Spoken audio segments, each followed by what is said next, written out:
I used to work on the North Slope of Alaska. This experience is why I'll never go back. I used to work on the North Slope of Alaska in the oil industry. The work we were doing required us to travel far out into the Alaska Petroleum Reserve, which is basically just untamed tundra wilderness for hundreds of miles.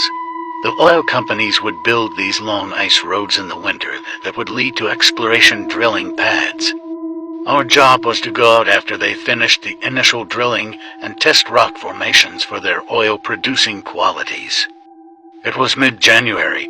The sun hadn't quite come up yet. And when I say the sun hadn't come up, I mean in almost a month and a half. Polar nights are intense. The particular well site we were traveling to was about 60 miles west of Alpine, Alaska, deep in the wilderness.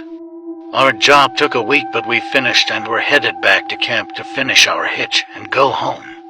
At the beginning and end of the ice roads are guard shacks that you have to check in and out of for safety. No cell reception, and radios work only up to a distance.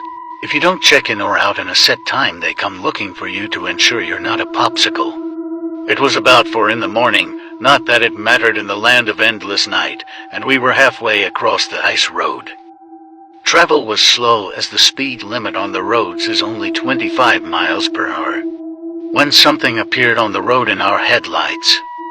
It was a man, in jeans, sneakers, and a hoodie jacket, walking down an ice road in wilderness tundra at 4 a.m., and it was minus 20 degrees outside. It's not unusual for the local Inuit people to be out this far hunting. Maybe his snowmobile broke down and he's trying to get back to the guard shack. Seemed plausible.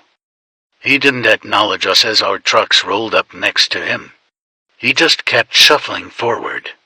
He didn't seem cold. His clothing, while totally not appropriate for this extreme weather, appeared warm and dry. We also noticed he wasn't Inuit, but Caucasian. I rolled down my window and asked if he needed any help and if he was okay. He still didn't acknowledge us, just kept shuffling forward. His face was completely blank, devoid of any thought or emotions. The other guys in my truck suggested that maybe he was in an accident and in shock. I continued rolling my truck alongside him as he trudged down the road, still trying to get his attention. Even in this extreme cold, I could occasionally get whiffs of a peculiar smell coming off him. He smelled acidic, if that makes sense. There was just a lot about this guy that made the hair on my neck stand up. The guy behind me in the truck's crew cab had had enough of all this. He rolled down his window and reached out to grab the guy. He later said he was just going to try and shake him out of his stupor.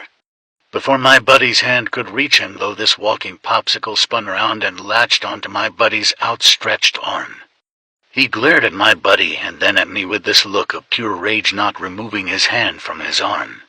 If emotions had a physical temperature, this guy could have melted the entire tundra that night.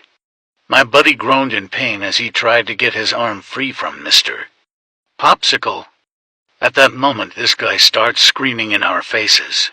There was so much hate and rage and anger in that scream. It was absolutely terrifying. I slammed on the gas and spun out on the ice for a second before the wheels caught and launched us forward.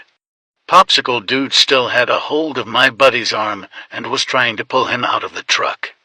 He was running alongside the truck while the other guys in the cab held onto my buddy to keep him inside.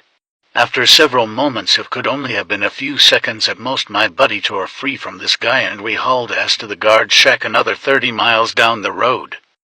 We checked in with the guards and reported what we had just seen. The guard was looking at us like we were pulling a prank, but policy said they had to check it out regardless. My buddy's arm was sore, and when he pulled back his sleeve, there were noticeable bruises in the shape of a hand around his arm. We filed a report with the guard and we're told to head back to our camp.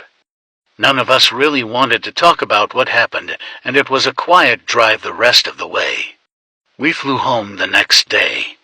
The next time we saw the guard at this shack, we asked him if they ever saw Mr. Popsicle on his patrols.